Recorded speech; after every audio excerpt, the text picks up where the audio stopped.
পুজো তো শেষ, আর পুজোতে আমরা কি কি করেছি সেগুলোর কিছু কিছু মুহূর্ত আমি ভিডিও করে রেখেছি, এগুলোই তোমাদের সাথে আমি একে একে শেয়ার করব। তার আগে বলি, তোমাদের পুজো কেমন কাটলো? আমাদের কিন্তু ভালো খারাপ নিয়ে কেটেছে, কারণ পুজোর আগে আমাদের বাড়ির সবার শরীর খারাপ ছিল। দিনটা ছিল ষষ্ঠীর দিন, আমরা বেরিয়েছিলাম একটু ঠাকুর দেখে আসি, আজ হয়তো একটু ফাঁকা ফাঁকাই দেখতে পারবো, কিন্তু কে জানে রাস্তায় এত জ্যাম, আর মণ্ডপে প্রবেশ করার জন্য তো লম্বা লাইন লাগাতে হচ্ছিল। আমার মেয়েকে নিয়ে কিন্তু আমরা ষষ্ঠীর দিনই ঠাকুর দেখতে বেরোই, কারণ সেদিন একটু ফাঁকা ফাঁকা থাকে, ওকে ঠিক শান্তি মতো দেখাতে পারি।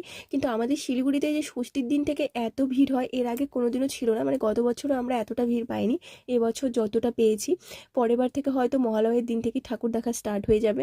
আমরা এখানে ভিড় ঠেলে ঠেলে ঠাকুর দেখার জন্য প্যান্ডেলের ভিতরে প্রবেশ করছি, আর এখানে মুখ ভার করে বসে আছে। কারণটা হলো, ও প্রথমে আসবে ডিসনিল্যান্ডে, আর আমরা গিয়েছিলাম অন্য ঠাকুর দেখতে। যখনই আমরা এই প্যান্ডেলের সামনে চলে এসেছি, ওর মজার কোনো শেষ নেই, খুশিতে আত্মহারা। আর ওকে এই 5 দিন পরে এতটা খুশি দেখে আমার সত্যি খুব ভালো লাগছিল, কারণ 5 দিন ধরে ওর প্রচণ্ড জ্বর, প্রায় 102-এর উপরে, আর সঙ্গে বমি হচ্ছিল। তো ওর মনটা ভালো করার জন্যই আমরা ঠাকুর দেখতে বেরিয়েছিলাম।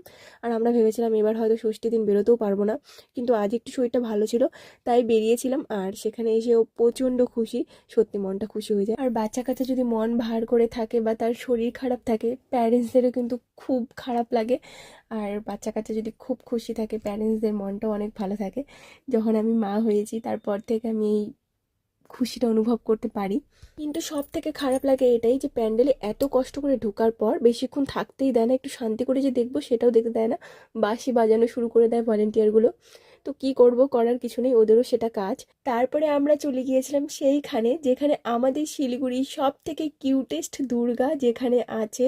মানে এত সুন্দর প্যান্ডেলটাও হয়েছে, চারিদিকে শুধু কৃষ্ণ ঠাকুরের ছবি, আর মা দুর্গা আর কার্তিক গণেশ সবার ছোটবেলার রূপ দেখিয়েছে। মানে এত কিউট লাগছিল দেখতে, খুব ভালো লেগেছিল আমাদের।